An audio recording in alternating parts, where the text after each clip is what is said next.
east of the sun and west of the moon. At a time there was a poor husbandman who had many children and little to give them in the way either of food or clothing. They were all pretty, but the prettiest of all was the youngest daughter, who was so beautiful that there were no bounds to her beauty. So once, it was late on a Thursday evening in autumn, and wild weather outside, terribly dark, and raining so heavily and blowing so hard that the walls of the cottage shook again. They were all sitting together by the fireside, each of them busy with something or other, when suddenly someone rapped 3 times against the window pane. The man went out to see what could be the matter, and when he got out there stood a great big white bear. "Good evening to you," said the white bear. "Good evening," said the man. "Will you give me your youngest daughter?" said the white bear. "If you will, you shall be as rich as you are now poor." Truly, the man would have had no objection to be rich, but he thought to himself, "I must first ask my daughter about this." So he went in and told them that there was a great white bear outside, who had faithfully promised to make them all rich if he might but have the youngest daughter. She said no, and would not hear of it. So the man went out again and settled with the white bear that he should come again next Thursday evening and get her answer. Then the man persuaded her and talked so much to her about the wealth that they would have and what a good thing it would be for herself, that at last she made up her mind to go, and washed and mended all her rags, made herself as smart as she could, and held herself in readiness to set out. Little enough had she to take away with her. Next Thursday evening the white bear came to fetch her. She seated herself on his back with her bundle, and thus they departed. When they had gone a great part of the way, the white bear said, "Are you afraid?" "No, that I am not," said she. "Keep tight hold of my fur, and then there is no danger," said he. And thus she rode far, far away, until they came to a great mountain. Then the white bear knocked on it, and a door opened, and they went into a castle, where there were many brilliantly lighted rooms, which shone with gold and silver. Likewise a large hall, in which there was a well-spread table, and it was so magnificent that it would be hard to make anyone understand how splendid it was. The white bear gave her a silver bell, and told her that when she needed anything, she had but to ring this bell, and what she wanted would appear. So after she had eaten, and night was drawing near, she grew sleepy after her journey, and thought she would like to go to bed. She rang the bell, and scarcely had she touched it before she found herself in a chamber where a bed stood ready made for her, which was as pretty as anyone could wish to sleep in. It had pillows of silk, and curtains of silk fringed with gold, and everything that was in the room was of gold or silver.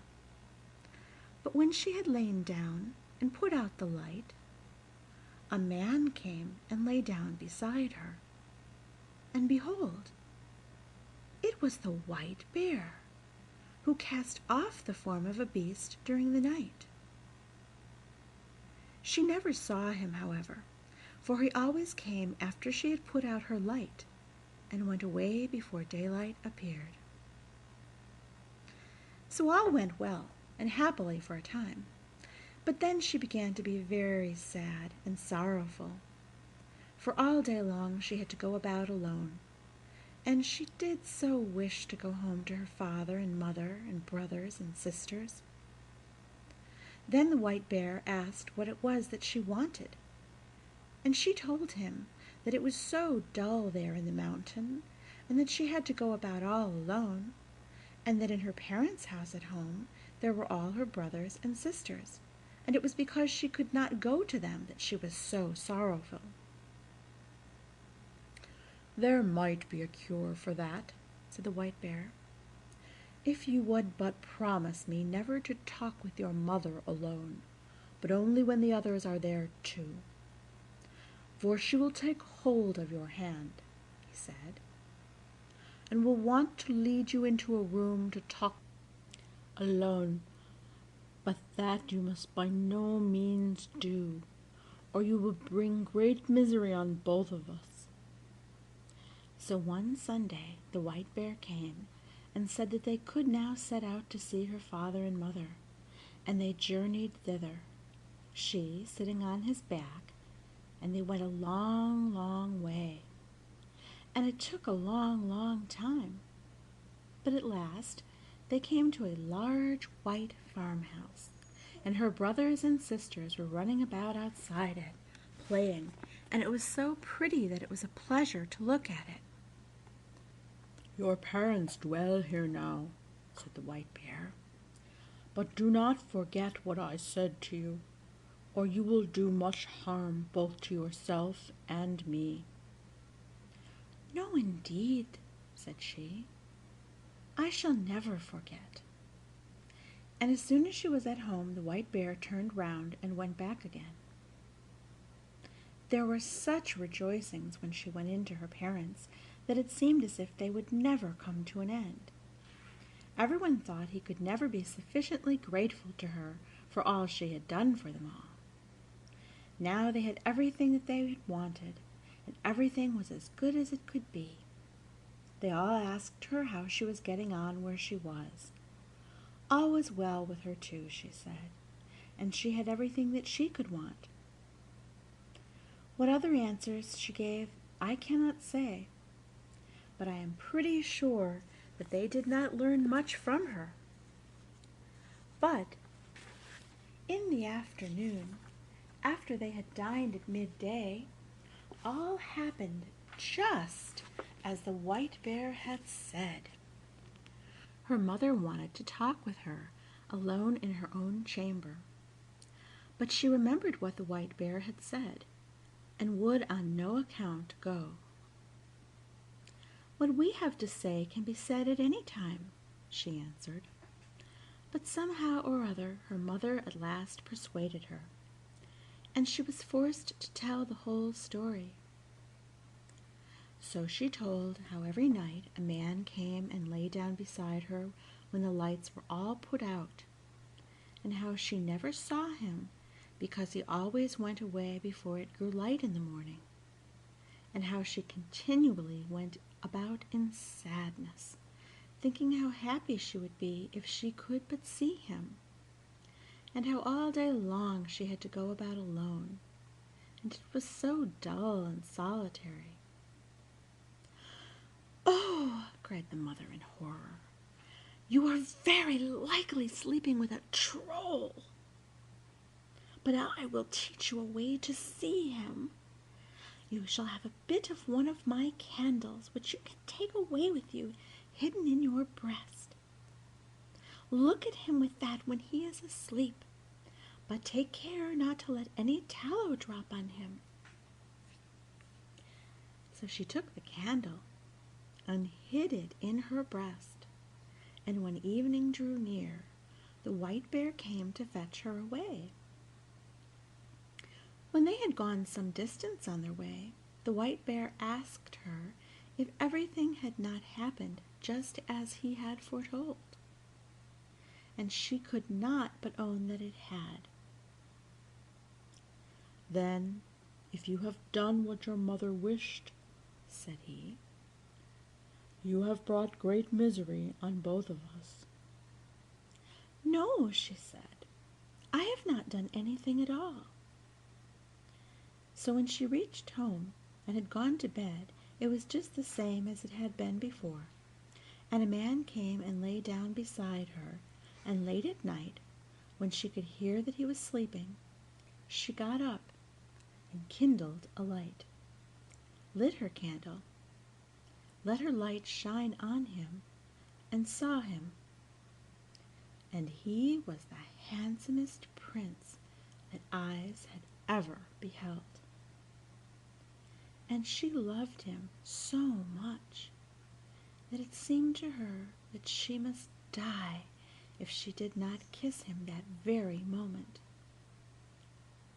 So she did kiss him. But while she was doing it, she let 3 drops of hot tallow fall upon his shirt, and he awoke. "What have you done now?"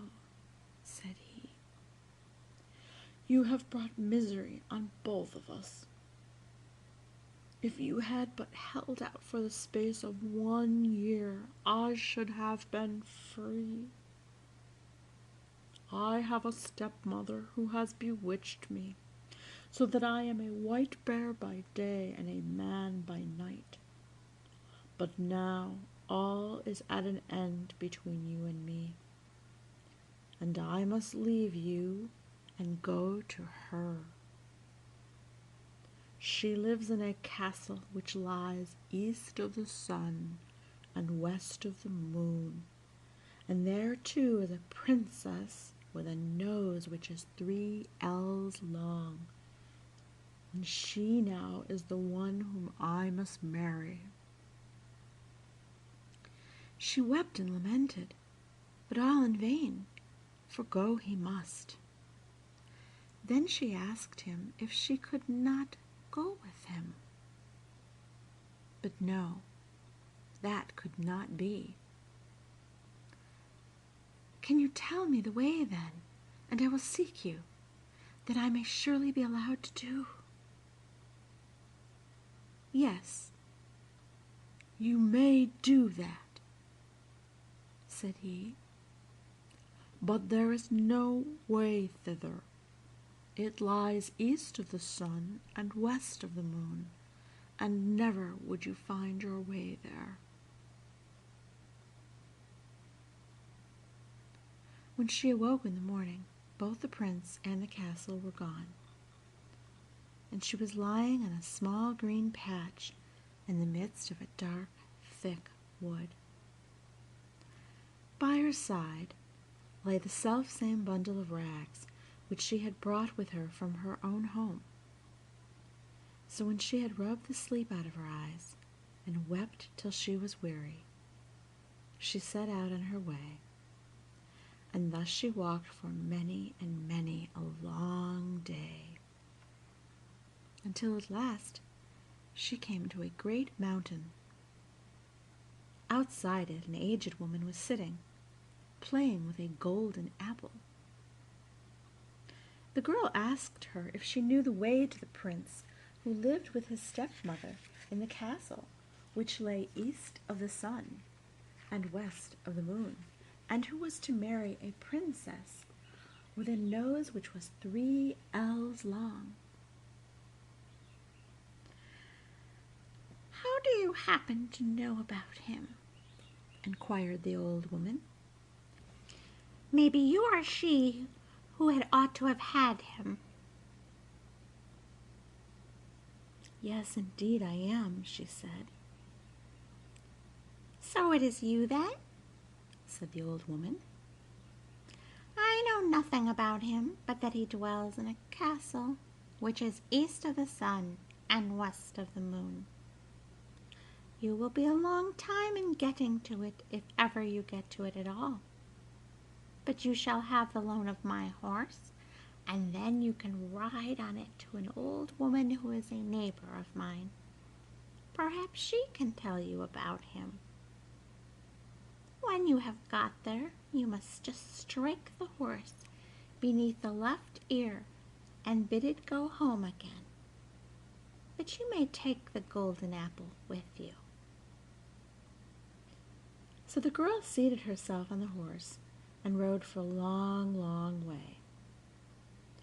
And at last she came to the mountain where an aged woman was sitting outside with a gold carding comb, The girl asked her if she knew the way to the castle, which lay east of the sun and west of the moon.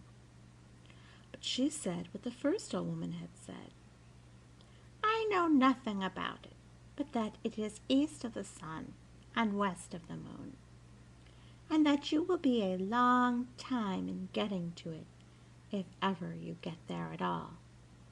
But you shall have the loan of my horse to an old woman who lives the nearest to me. Perhaps she may know where the castle is, and when you have got to her, you may just strike the horse beneath the left ear and bid it go home again." Then she gave her the gold carding comb, for it might, perhaps, be of use to her, she said. So the girl seated herself on the horse and rode a wearisome long way onwards again, and after a very long time she came to a great mountain, where an aged woman was sitting, spinning at a golden spinning wheel. Of this woman, too, she inquired if she knew the way to the prince, and where to find the castle which lay east of the sun and west of the moon. But it was only the same thing once again. "Maybe it was you who should have had the prince," said the old. "Yes, indeed, I should have been the one," said the girl.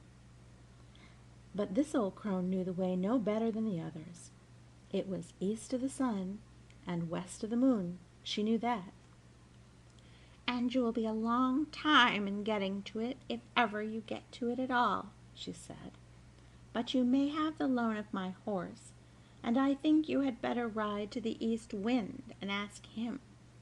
Perhaps he may know where the castle is, and will blow you thither. But when you have got to him, you must just strike the horse beneath the left ear, and he will come home again." And then she gave her the golden spinning wheel, saying, "Perhaps you may find that you have a use for it." The girl had to ride for a great many days, and for a long and wearisome time before she got there. But at last she did arrive, and then she asked the east wind if he could tell her the way to the prince who dwelt east of the sun and west of the moon. "Well," said the east wind, "I have heard tell of the prince and of his castle, but I do not know the way to it, for I have never blown so far. But if you like, I will go with you to my brother the west wind. He may know that, for he is much stronger than I am. You may sit on my back, and then I can carry you there." So she seated herself on his back, and they did go so swiftly. When they got there, the east wind went in and said that the girl whom he had brought was the one who ought to have had the prince up at the castle which lay east of the sun and west of the moon, and that now she was traveling about to find him again. So he had come there with her, and would like to hear if the west wind knew whereabouts the castle was. "No," said the west wind, "so far as that have I never blown. But if you like, I will go with you to the south wind, for he is much stronger than either of us, and he has roamed far and wide, and perhaps he can tell you what you want to know. You may seat yourself on my back, and then I will carry you to him." So she did this, and journeyed to the south wind. Neither was she very long on the way.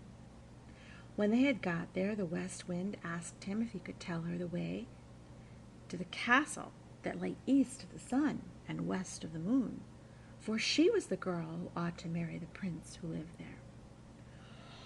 "Oh, indeed," said the south wind. "Is that she? Well," said he, "I have wandered about a great deal in my time, and in all kinds of places, but I have never blown so far as that. If you like, however, I will go with you to my brother, the North Wind. He is the oldest and strongest of all of us, and if he does not know where it is, no one in the whole world will be able to tell you. You may sit upon my back, and then I will carry you there." So she seated herself on his back, and off he went from his house in great haste, and they were not long on the way.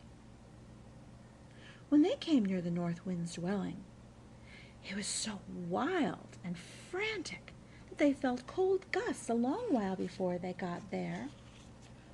"What do you want?" he roared out from afar, and they froze as they heard. Said the South Wind, "It is I, and this is she who should have had the prince who lives in the castle which lies east of the sun and west of the moon. And now she wishes to ask you if you have ever been there and can tell her the way, for she would gladly find him again." "Yes," said the North Wind, "I know where it is. I once blew an aspen leaf there, but I was so tired that for many days afterwards I was not able to blow at all. However, if you really are anxious to go there and are not afraid to go with me, I will take you on my back and try if I can blow you there." "Get there I must," said she, "and if there is any way of going, I will, and I have no fear, no matter how fast you go." "Very well, then," said the North Wind. "But you must sleep here tonight, for if we are ever to get there, we must have the day before us."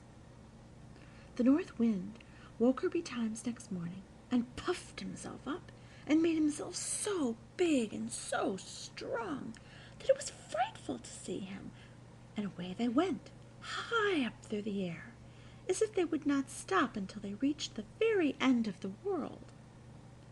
Down below there was such a storm. It blew down woods and houses, and when they were above the sea, the ships were wrecked by hundreds. And thus they tore on, and a long time went by, and then yet more time passed, and still they were above the sea. And the North Wind grew tired, and more tired, and at last so utterly weary that he was scarcely able to blow any longer. And he sank and sank, lower and lower, until at last he went so low that the crests of the waves dashed against the heels of the poor girl he was carrying. "Art thou afraid?" said the North Wind. "I have no fear," said she. And it was true.